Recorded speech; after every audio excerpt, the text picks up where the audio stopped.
আসসালামু আলাইকুম। আমরা সাধারণ জনগণ দীর্ঘ ১৭ বছর পরে একটি অধিকার ফিরে পেয়েছি, যেটি হচ্ছে আমাদের ভোটের অধিকার। তো আমি হচ্ছি পৃথিবীর কোনো এক কোণ থেকে ছোট্ট এক প্রবাসী। আমরা সাধারণ জনগণ সবাই একদিনের জন্য হলেও আমরা ক্ষমতায় থাকব। তো আমাদের হাদিদের চাওয়া যেন ওই একদিনের ক্ষমতায় আমরা ভালো কাজে ব্যবহার করতে পারি।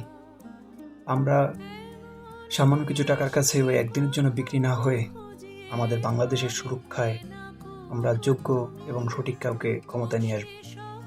আমরা চাই না বিনা অপরাধে রাস্তায় গুলি খেয়ে মরতে। আমরা চাই না বিনা অপরাধে আগুনে পড়ে মরতে। আমরা চাই না বিনা অপরাধে অত্যাচারিত হতে। আমরা চাই সুন্দর এবং সুরক্ষিত একটা বাংলাদেশ।